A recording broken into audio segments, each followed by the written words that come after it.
5.18 민주화 운동에 참가한 사제의 명예를 훼손한 혐의로 재판에 넘겨진 전두환 씨에 대한 선고 공판이 조금 전 끝났습니다. 법원은 1980년 5월 21일 헬기 사격이 있었다는 사실을 인정해서 전 씨에게 징역 8개월의 집행유예 2년을 선고했습니다. 취재기자 연결합니다. 김민성 기자.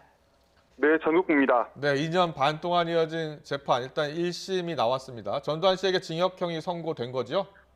그렇습니다. 법원은 전두환 씨에게 징역 8개월의 집행유예 2년을 선고했습니다. 재판부는 자기 입장을 정당화하기 위해 5.18을 폄훼하지 못하도록 하는 게 타당하다며 양형 이유를 밝혔습니다. 전 씨는 2017년 회고록에서 5.18에 참가했던 고 조비오 신부를 가면 쓴 사탄, 화렴치한 거짓말쟁이로 지칭해 명예를 훼손한 혐의로 기소됐는데요. 재판의 쟁점은 당시 헬기 사격이 있었다는 조 신부의 증언이 사실인지 여부였습니다. 재판부는 증인 진술과 국립과학수사연구원 감정 결과 등을 인정해 1980년 5월 21일 500MD 헬기가 위협 사격을 넘어서는 수준의 사격을 한 것을 인정했습니다. 재판부는 법정에 선 증인 16명 가운데 8명의 진술을 충분히 믿을 수 있고 객관적 정황을 뒷받침하고 있다고 판단했습니다. 선고를 마친 재판부는 지금이라도 5.18 책임자인 피고인이 이 판결 선고를 계기로 과거를 돌이키고 여러 국민에게 사죄하고 용서받길 바란다고 했습니다. 네, 오늘로 세 번째 재판에 출석한 전두환 씨, 법정 안에서의 태도는 어땠습니까? 네, 재판 직전 전 씨는 불구속 피고인이지만 부속 피고인이 다니는 통로를 통해 법정에 입장했습니다. 피고인석에는 부인인 이순자와 나란히 앉았습니다. 전 씨는 눈을 질끈 감고 청력 보조 장치를 착용한 채 재판을 들었는데요. 재판 시작 10분 이후부터 꾸벅꾸벅 졸다 결국 고개를 떨궜습니다.